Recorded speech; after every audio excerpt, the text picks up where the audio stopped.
बच्चों, हम भारतीय राष्ट्रीय कांग्रेस के बारे में पहले चर्चा कर चुके हैं।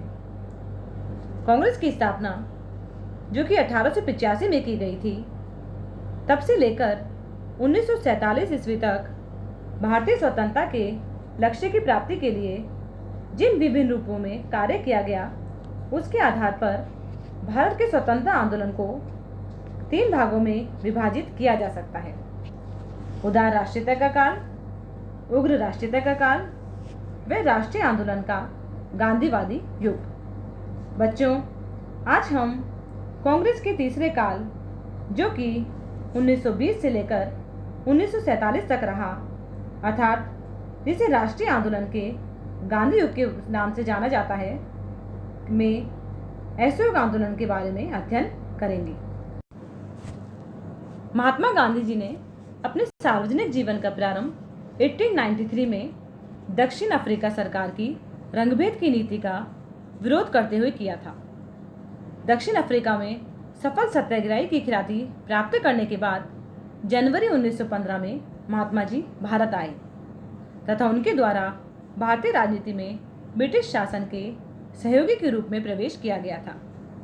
महात्मा जी ने भारतीय जनता से ब्रिटिश सरकार के युद्ध प्रयत्नों में जन और धन की पूरी सहायता देने की अपील की। शासन के द्वारा भी उन्हें केसर हिंद की उपाधि प्रदान की गई, किंतु कुछ ऐसी घटनाएं हुई जिसके कारण महात्मा जी सहयोगी से असहयोगी हो गए और उनके द्वारा ब्रिटिश सरकार के विरुद्ध असहयोग आंदोलन प्रारंभ किया गया। असहयोग आंदोलन की क्या पृष्ठभूमि रही, ये उसके क्या क्या कारण रहे, उसका विवरण हम इस प्रकार से कर सकते हैं, जिसमें पहला कारण है जनता में घोर निराशा और असंतोष की भावना। इसको हम इस प्रकार समझ सकते हैं कि युद्ध काल में भारत ने ब्रिटेन को जन और धन से भरपूर सहायता दी थी और युद्ध से भारतीय राष्ट्रवाद को अपूर्व प्रोत्साहन भी प्राप्त हुआ था तथा अब भारतीय जनता स्वतंत्रता और लोकतंत्र के सपने संजोने लगी थी। लेकिन इन सब पर ब्रिटेन ने पानी फेर दिया और जो लोग युद्ध के समय भर्ती किए गए थे, उनकी छटनी कर उन्हें बाहर निकाल दिया गया, जिससे लोग बेरोजगार हो गए। युद्ध के समय जनता का करों के द्वारा भी आर्थिक शोषण किया गया था, जिससे जनता में घोर निराशा की भावना व्याप्त हो गई थी। दूसरा जो इसका कारण हम देख सकते हैं वह है रॉलेट एक्ट। भारत के नेताओं और आंदोलन को कुचलने के लिए ब्रिटिश सरकार के द्वारा ऐसा कानून बनाया गया जिसमें कि किसी भी व्यक्ति को गिरफ्तार करके उसे मनमाने समय तक नजरबंद रखा जा सकता था तथा इसके विरुद्ध न अपील, न दलील और न वकील की व्यवस्था थी। तीसरा जो इसका कारण है वह है जालियांवाला बाग हत्याकांड। गांधी जी ने रॉलेट एक्ट का विरोध करने के लिए सत्याग्रह प्रारंभ करने का निश्चय किया। सत्याग्रह का प्रारंभ हड़ताल के माध्यम से किया गया तथा 6 अप्रैल को पूरे देश में शांतिपूर्ण हड़ताल हुई। 7 अप्रैल को गांधी जी गिरफ्तार कर लिए गए और 10 अप्रैल को पंजाब के 2 प्रसिद्ध नेताओं को धर्मशाला में नजरबंद कर अमृतसर से निष्कासन के आदेश दे दिए गए। इन सभी कार्यों का विरोध करने के लिए 13 अप्रैल 1919 को एक शांतिपूर्ण सभा का आयोजन अमृतसर के जालियांवाला बाग में हुआ। वहां पर सैनिक शासन के प्रमुख जनरल डायर नामक क्रूर अधिकारी ने लोगों पर गोलियां बरसा दी, जिससे 800 लोग मरे तथा 2000 के करीब घायल हो गए। फिर जो चौथा कारण ऐसे इस आंदोलन का रहा वह है हंटर कमेटी की रिपोर्ट। हंटर कमेटी जिसकी की नियुक्ति जालियांवाला बाग हत्याकांड की जांच के लिए की गई थी, लेकिन इस कमेटी ने हत्याकांड के लिए उत्तरदायी जनरल डायर को दंड देने की सिफारिश करने के स्थान पर उनके कार्य को कर्तव्य से सत्यनिष्ठ लेकिन गलत धारणा पर आधारित बताते हुए उनका परोक्ष रूप से समर्थन किया तथा ब्रिटिश लॉर्ड सभा और आंग्ल भारतीय प्रेस ने जनरल डायर को ब्रिटिश साम्राज्य का रक्षक कहा। यह सब कुछ भारतीयों के जले पर नमक छिड़कना था और इससे भारतीयों को काफ़ी ठेस पहुंची। नेक्स्ट जो हम इसका कारण देख सकते हैं वह है खिलाफत आंदोलन। महायुद्ध में ब्रिटिश सरकार ने भारत के मुसलमानों को टर्की के सुल्तान की स्थिति बनाए रखने के संबंध में कुछ आश्वासन दिए थे, लेकिन युद्ध के बाद ब्रिटेन ने टर्की के साथ जो सेवर्स की संधि की उसके द्वारा इन आश्वासनों को भंग कर दिया गया। इस संधि के द्वारा टर्की के सुल्तान के अधिकार छीन लिए गए।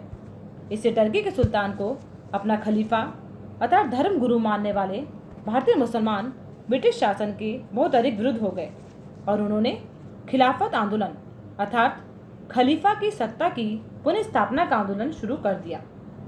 महात्मा गांधी ने खिलाफत आंदोलन का समर्थन किया और हिंदू मुस्लिम एकता के आधार पर ब्रिटिश सरकार के विरुद्ध असहयोग आंदोलन करने का निश्चय किया। असहयोग आंदोलन का कार्यक्रम। असहयोग आंदोलन के दो पक्ष थे, एक निषेधात्मक जिसके अंतर्गत ब्रिटिश भारत की राजनीतिक, सामाजिक और आर्थिक संस्थाओं का बहिष्कार कर सरकारी मशीनरी को बिल्कुल ठप करना था, तथा द्वितीय रचनात्मक तथा सकारात्मक उद्देश्य था, जिसमें स्वराज्य के लिए लोगों को शिक्षा द्वारा जागरूक कर सामाजिक कुरीति को दूर करना तथा आर्थिक आत्मनिर्भरता के लिए प्रयास करना था। 1920 के नागपुर अधिवेशन में गांधी जी का असहयोग आंदोलन संबंधी प्रस्ताव पास हो गया और यह आंदोलन 1919 से लेकर 1922 तक चला। इस आंदोलन के कार्यक्रम इस प्रकार से: पहला था सरकारी पदक व उपाधियों का त्याग करना। दूसरा है सरकारी दरबार व समारोह का बहिष्कार। तीसरा जो कार्यक्रम है वह था सरकारी तथा सहायता प्राप्त स्कूलों और कॉलेजों का बहिष्कार करना। चौथा जो उनके कार्यक्रम में शामिल था वह था अदालतों का बहिष्कार व पंचायतों की स्थापना। फिर नेक्स्ट जो इसके कार्यक्रम में शामिल था वह था विदेशी माल का बहिष्कार। असहयोग आंदोलन के स्वराज्य के लक्ष्य की प्राप्ति के लिए स्वदेशी के प्रचार पर बल दिया गया। हथकरघा बुनाई उद्योग को पुनः स्थापित करने का लक्ष्य बनाया।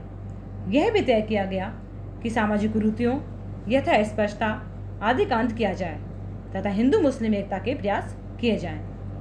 इसके फलस्वरूप कुछ ऐसी घटनाएं घटी जो निम्न प्रकार हैं, जैसे महात्मा गांधी ने केसरी हिंद के पदक को वापस कर दिया।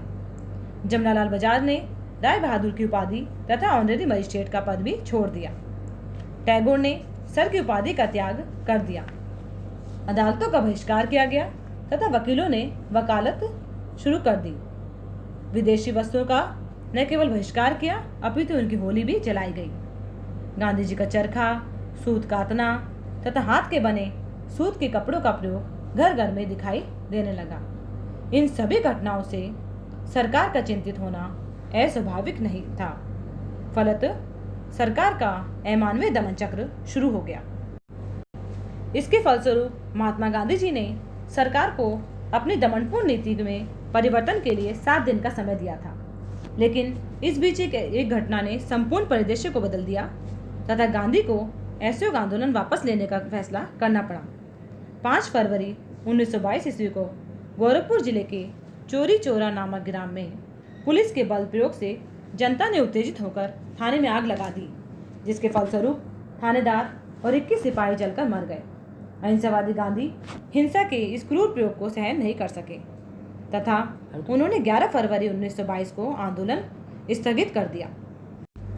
आंदोलन को अचानक ही स्थगित कर देना अबुद्धिमत्तापूर्ण था। प्रारंभ करने के पश्चात इसे एकाएक वापस लेना एक दोहरी भूल साबित हुई, किंतु इन दुर्बलता के बावजूद भी इस बात से इनकार नहीं किया जा सकता कि असहयोग आंदोलन भारतीय स्वतंत्रता की दिशा में एक महत्वपूर्ण कदम था। इसके महत्व को हम इस प्रकार से देख सकते हैं कि इसने राष्ट्रीय आंदोलन को जन आंदोलन का रूप प्रदान किया। दूसरा है, आंदोलन के द्वारा साधारण जनता को निर्भीकता प्रदान की गई। तीसरा हम इस असहयोग आंदोलन का महत्व देख सकते हैं कि आंदोलन ने में जो रचनात्मक कार्यक्रम अपनाया, जैसे कि खादी, चरखा कातना, विदेशी माल की बजाय स्वदेशी को अपनाना, इससे भी देश को बहुत बड़ा लाभ प्राप्त हुआ था। चौथा है जो इसका महत्व वह यह है कि अंग्रेज भी भारतीयों का सहयोग प्राप्त करने हेतु तरस गए थे। इस प्रकार हम देख सकते हैं कि असहयोग आंदोलन में कुछ कमियां भी थी, लेकिन फिर भी राष्ट्रीय आंदोलन में इसके महत्व को नकारा नहीं जा सकता। धन्यवाद।